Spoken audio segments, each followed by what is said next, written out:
Torture అంటే ఏంటో తెలుసా అంబటి? రఘురామకృష్ణరాజు గారిని కొట్టారు చూడండి, కాళ్ళన్నీ కవిలిపోయి నడవడానికి వీలు లేకుండా ఎడిటర్ ఆ విజువల్ మళ్ళీ వేయండి.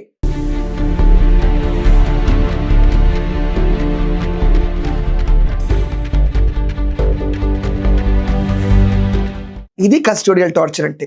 గుండె పైన కూర్చుని దబా దబా దబా బాదారు చూడండి, నా బర్త్డేనే నాడు ఎత్తడే స్వామి అనుకుని రఘురామకృష్ణరాజు గారు ఫీల్ అయ్యారు చూడండి, అది కస్టోడియల్ టార్చర్. అది టార్చర్ అంటే చౌదాకా తీసుకెళ్ళి వదలటం అనమాట. అండ్ ఈ మసాలాలో మధ్యలో ఏం చేస్తారు, వీడియో తీసి ఒక సైకోపాత్ చూస్తూ ఉంటాడు అక్కడి నుంచి, అకార్డింగ్ టు రఘురామకృష్ణరాజు గారి వర్షన్. అది కస్టోడియల్ టార్చర్లో మసాలా ఎలిమెంట్. ఇలాంటివి నీకేమన్నా జరిగినాయా? జరిగితే నువ్వు ఆ రోజే గొల్లు గొల్లుమని చెప్పేవాడివి కదా, బయటకు వచ్చిన రోజు ఎందుకు చెప్తున్నావు?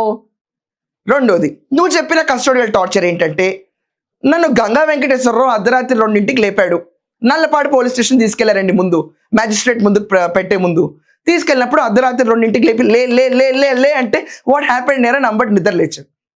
నిద్ర లేచిన తర్వాత టిఫిన్ తినండి అంటే నేను తిన్నపా అన్నారు ఆయన. అంటే నెక్స్ట్ టైం మళ్ళీ 11ంటికి తిన్నారులేండి.